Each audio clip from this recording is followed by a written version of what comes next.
안녕하세요. 삶의 지혜와 깊은 울림을 전하는 시간입니다. 우리는 흔히 유산이라고 하면 부모님으로부터 물려받는 재산이나 땅을 떠올립니다. 하지만 눈에 보이는 것보다 훨씬 더 귀하고 강력한 유산이 있습니다. 바로 세대를 이어 흐르는 영적 유산입니다. 오늘은 성경 속 한 인물의 이야기를 통해 우리가 반드시 지키고 다음 세대에 물려주어야 할 이 소중한 영적 유산에 대해 깊이 나누어 보고자 합니다.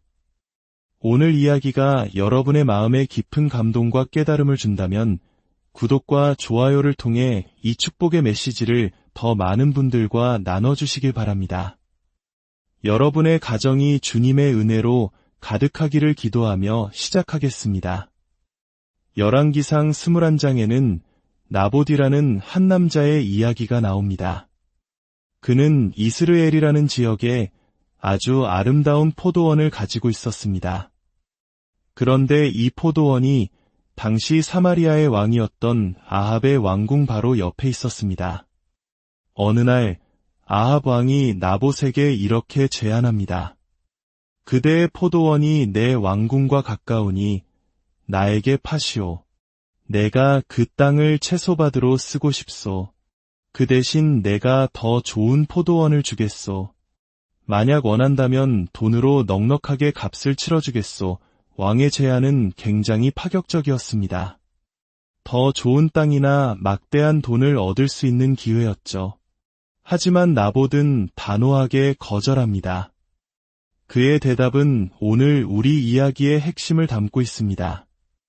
주님께서 금하신 일입니다. 제가 조상님들께 물려받은 이 유산을 왕께 넘겨드릴 수는 없습니다. 나봇이 목숨을 걸고 지키려 했던 이 포도원은 단순히 좋은 땅이 아니었습니다. 그 안에는 수백 년에 걸친 믿음의 역사가 담겨 있었습니다. 나봇의 가문은 므낫세 지파에 속해 있었고 그 뿌리는 요셉과 야곱 그리고 아브라함까지 거슬러 올라갑니다. 여기서 우리는 요셉의 삶을 잠시 돌아볼 필요가 있습니다. 요셉은 형제들의 시기와 미움으로 구덩이에 던져지고 이집트의 노예로 팔려가는 끔찍한 고통을 겪었습니다. 13년이라는 긴 세월 동안 억울한 옥살이까지 했습니다. 가족으로부터 받은 상처는 그의 인생을 송두리째 흔들었습니다.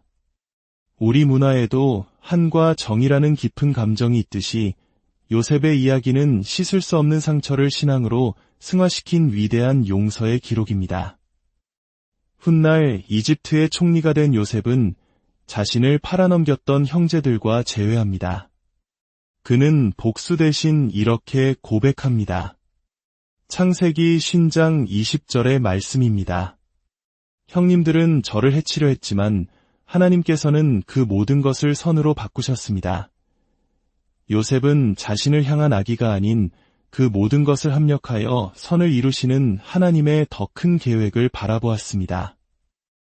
위대한 용서를 통해 요셉의 가정은 파괴 직전에서 회복되었고 하나님의 축복은 끊어지지 않고 그의 아들 므낫세에게로 그리고 여러 세대를 거쳐 나봇에게까지 이어질 수 있었습니다. 사탄은 언제나 가족 관계를 무너뜨리려 합니다. 부모와 자식이 서로 등을 돌리게 만들고 형제 간에 불화의 씨앗을 심습니다. 가족이 서로 미워하고 단절될 때 하나님께서 약속하신 영적 축복의 통로가 막힌다는 것을 알기 때문입니다. 하지만 요셉처럼 우리는 육신의 눈을 넘어 영적인 눈으로 바라보아야 합니다.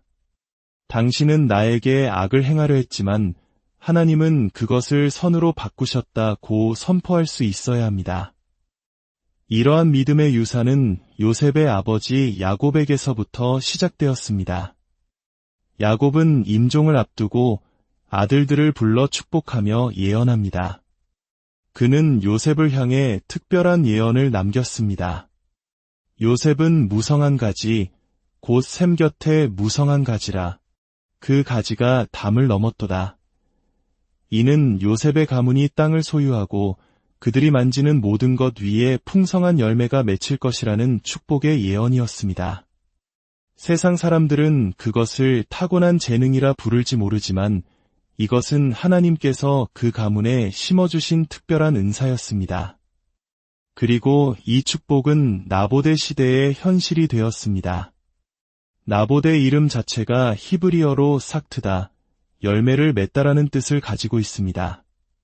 그의 포도원은 너무나도 풍성하고 아름다워서 온갖 부와 권력을 가진 아합 왕조차 부러워할 정도였습니다. 왕은 그 포도원을 보며 잠 못 이루고 탐냈지만 그는 몰랐습니다. 그 풍성함의 근원이 뛰어난 농사 기술이 아니라 수세대에 걸쳐 흘러온 하나님의 약속과 축복이라는 사실을 말입니다. 사랑하는 여러분, 어떤 축복들은 결코 한 세대에서 끝나서는 안 됩니다. 기도의 유산은 결코 죽지 않습니다. 성경은 우리가 기도하며 흘리는 모든 눈물을 하나님께서 하늘의 병에 담아두신다고 말씀합니다. 우리의 기도는 때로 여러 세대에 걸쳐 쌓였다가 가장 필요한 순간에 우리 자손들에게 놀라운 응답으로 부어집니다. 예배의 유산도 마찬가지입니다. 가족이 함께 주일마다 하나님의 집에 모여 예배하는 전통이 끊어져서는 안 됩니다. 다음 세대가 교회를 떠나는 일이 없도록 우리는 이 거룩한 전통을 지켜야 합니다. 하나님께 기쁨으로 제물을 드리는 것, 11조의 정신 또한 귀한 유산입니다. 조상 아브라함이 드렸던 11조를 하나님께서는 수세대 후의 후손인 레위의 공로로 인정해 주셨습니다. 축복은 우리의 유전자 속에 흐릅니다. 친절함, 정직함, 재능, 꿈과 비전, 이 모든 것이 우리가 자녀들에게 물려주어야 할 영적 유산입니다.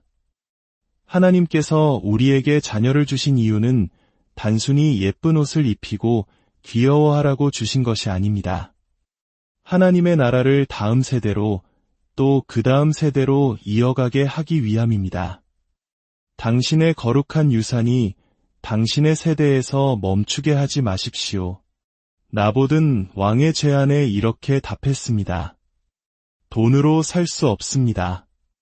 더 좋은 땅과도 바꿀 수 없습니다. 이것은 아버지가 제게 물려주셨고 할아버지가 아버지에게 물려주신 것입니다. 이것은 돈으로 환산할 수 없는 우리 가문의 이야기이자 하나님의 약속입니다. 이것이 바로 우리가 가져야 할 태도입니다. 세상의 성공이나 쾌락과 우리의 신앙을 맞바꿀 수 없습니다. 부모님 세대가 눈물로 지켜온 믿음의 유산을 가볍게 여겨서는 안 됩니다. 결국 나봇은 아합 왕의 아내 이세벨의 계략에 빠져 거짓 증인들에 의해 돌에 맞아 죽고 맙니다.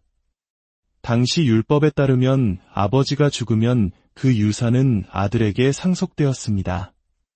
사탄은 이 축복의 대를 끊기 위해 나봇뿐만 아니라 그의 아들들까지 모두 죽였습니다. 세대를 잇는 축복을 완전히 끝내버리려는 사악한 시도였습니다. 하지만 하나님께서는 가만히 계시지 않았습니다. 하나님께서 친히 축복하신 가문의 유산을 건드린 자들에게 무서운 심판을 예언하셨고 그 예언대로 아합과 이세벨은 들깨들에게 시신이 뜯어 먹히는 비참한 최후를 맞이했습니다. 하나님은 자신의 언약을 소중히 여기는 자들을 기억하시고 그 유산을 해치려는 원수들을 심판하십니다. 성경에는 이 영적 유산의 중요성을 보여주는 또 하나의 감동적인 이야기가 있습니다. 민수기 27장에는 슬로브앗의 5딸들의 이야기가 나옵니다. 당시 율법으로는 아들이 없는 경우 딸들은 아버지의 기업을 유산으로 받을 수 없었습니다. 그들의 아버지는 아들 없이 죽었고 5딸들은 가문의 유산을 잃을 위기에 처했습니다. 하지만 그들은 포기하지 않았습니다. 그들은 함께 모여 이건 옳지 않아. 우리 아버지의 이름이 가문에서 사라지게 둘 수는 없어라고 외치며 당시 여성으로서는 상상도 할 수 없는 용기를 내어 지도자 모세와 제사장 앞에 나아갔습니다. 그들은 당당하게 자신들의 권리를 요구했습니다. 모세는 이 문제를 하나님께 가지고 나아갔고 하나님의 대답은 놀라웠습니다. 그 딸들의 말이 옳다. 그들에게 아버지의 유산을 주어라. 하나님께서는 율법의 조항을 넘어 믿음으로 자신의 유산을 지키려는 그들의 마음을 보시고 새로운 길을 열어주셨습니다. 그리고 한 가지 조건을 덧붙이셨습니다. 그들은 반드시 같은 믿음을 가진 지파 안에서 결혼해야 한다는 것이었습니다. 이는 인종이나 배경에 대한 차별이 아닙니다. 영적인 원리입니다. 아합 왕이 바알을 섬기는 이세벨과 결혼하여 자신의 유산을 더럽혔던 것처럼 믿음이 다른 사람과의 결합은 거룩한 유산을 위태롭게 할 수 있습니다. 결혼을 앞둔 청년이라면 배우자에게 가장 먼저 물어야 할 질문은 이것입니다. 당신은 예수님을 사랑하십니까? 나와 함께 믿음의 가정을 세우고 우리 자녀들을 하나님을 경외하는 아이들로 키울 수 있겠습니까? 사랑하는 여러분, 우리의 기독교 신앙은 하나님의 가족 관계에 기초합니다. 우리가 예수 그리스도를 믿고 거듭나는 순간 우리는 하나님의 자녀가 되며 하나님은 우리의 아버지가 되십니다. 예수님께 더 가까이 나아갈수록 우리는 더 큰 유산을 상속받게 됩니다. 하나님은 우리가 저주 아래서 신음하는 것을 원치 않으십니다. 우리를 축복하시되 넘치도록 풍성하게 축복하기를 원하십니다.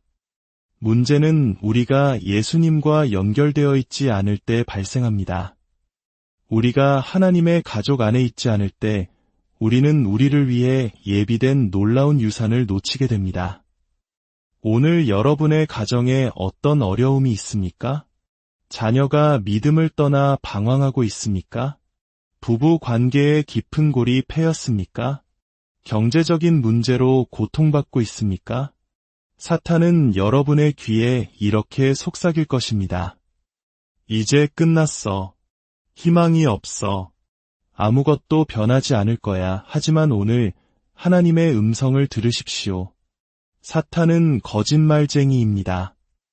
여러분의 가정 안에 있는 하나님의 영적 유산은 원수가 만들어내는 그 어떤 절망적인 현상보다 훨씬 더 강력합니다. 사탄은 거짓말쟁이입니다. 당신의 자녀를 향한 하나님의 계획은 실패하지 않았습니다. 당신의 가정을 향한 하나님의 약속은 여전히 유효합니다. 사탄은 거짓말쟁이입니다. 두 손을 들고 선포하십시오. 하나님, 저와 제 가정에 약속하신 축복을 받겠습니다. 영적인 유산을 되찾겠습니다. 슬로브앗의 5 딸들처럼 지옥이 내 가정에 행하려는 이 모든 일들은 옳지 않다. 고 외치십시오. 내 자녀들을 향한 사탄의 공격은 옳지 않다. 내 가정을 무너뜨리려는 이 시도는 옳지 않다. 고 선포하며 간절히 부르짖을 때 하나님께서 그 딸들의 편에 서셨던 것처럼 여러분의 편에 서서 싸워주실 것입니다. 주님의 이름으로 여러분과 여러분의 가정을 축복합니다. 여러분의 가정에 하나님의 평강이 가득하기를, 세대를 거듭할수록 믿음의 유산이 더욱 풍성해지기를 간절히 기도합니다. 오늘 이야기가 여러분의 삶의 귀한 이정표가 되기를 바랍니다. 다음 시간에 더 깊이 있는 이야기로 찾아뵙겠습니다.